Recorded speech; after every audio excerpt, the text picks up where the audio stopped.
Hey guys, Tennessee.Frank here, bringing you another review of this little gun. We finally got out and shot it today, and this is going to be the Springfield Armory Compact, and it is in .45 caliber.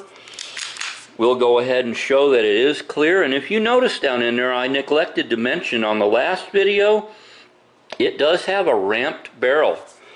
Which on an alloy frame gun, you're going to need a ramped barrel. That's something you want to look for.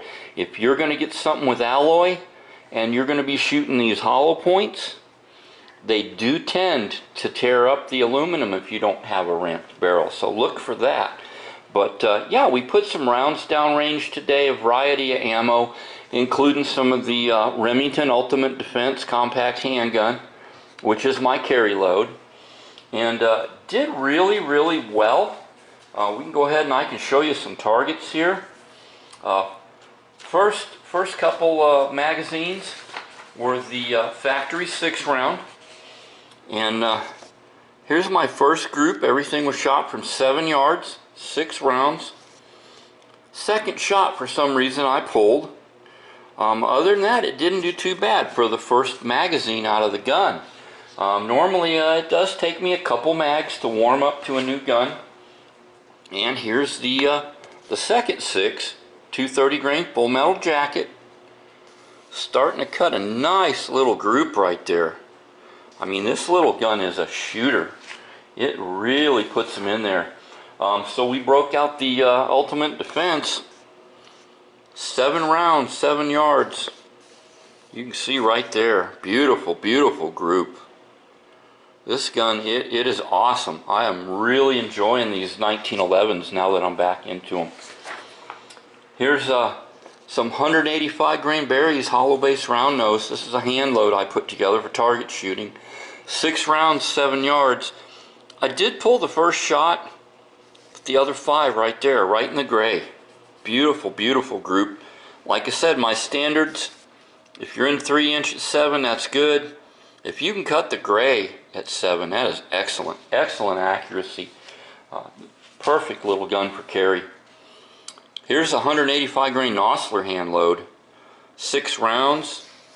Right there, everything in the gray again. Beautiful, beautiful group. And finally, I got some 200 grain semi-wad cut lead bullets. That's about all we had in. And I wanted something to load. You can even see some of the lube kind of splashed on here. 7 rounds. It's cutting a good little group. Nice clean holes. That's what the semi-wad cutters are for target. But yeah, it's hitting really good. I think a lot of it has to do with this bushingless bull barrel. It's a good heavy barrel. They do have the guide rod, which on something like this you almost have to run that. But you add in the bull barrel and then that excellent little trigger. I mean, single actions, they have a trigger on them like you just don't believe. But real nice shooting gun. Recoil, believe it or not, is not that bad. 29-ounce gun. I did look it up. I believe it was the Smith & Wesson 45 Shield I had was only like 20 ounces. So this is actually a little heavier, so recoil wasn't bad. I did pick up a Blackhawk leather holster. I got one for this, and I also picked one up for the full size. These are made in Italy. Very, very high quality.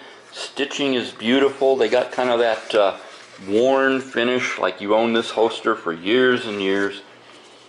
Fit is this perfect. Retention, good retention. I like the way they have this come up high, so it'll protect your body from that beaver tail. I mean, they put a lot of thought into the design of this holster. Good, sturdy clip. I mean, this is a good, solid metal clip. So it's not gonna, not gonna bend out like a lot of the cheaper holsters will. But yeah, ran it with the factory 6 rounds. Ran it with the Trips Research 7-round Cobra mags. Flawless with everything I put through it. Accuracy's awesome. I highly recommend Springfield for 1911s. Regardless of the politics that's involved, whether you love them or hate them, I know A lot of people are still kind of upset with them. I've heard they've changed CEOs and it's kind of a different company now. Can't verify it, that's just kind of what I've heard. But either way, if you're looking for a good quality 1911 carry gun, give these little compacts a look. They make them in 45 and 9. If you want a full size, check out their full size line. They do have a new one out called the Ronin, which is kind of a, I don't want to say a budget gun, but it's a little lower priced than say like their Range Officer or their Loaded. But it is a good looking gun. They have a Ronin 425 that would give you a little bit longer barrel, longer grip, more of a commander size gun with an alloy frame. That might be a nice carry gun too. But yeah, check out Springfield Armory, and if you're looking for a good 1911, don't hesitate to buy one. They function flawless, extremely accurate, nice guns. So like I always say, either we stand up for our rights or we can sit by and watch them go away. Y'all have an awesome rest of the day. We'll talk to you later. Tennessee Frank out of here.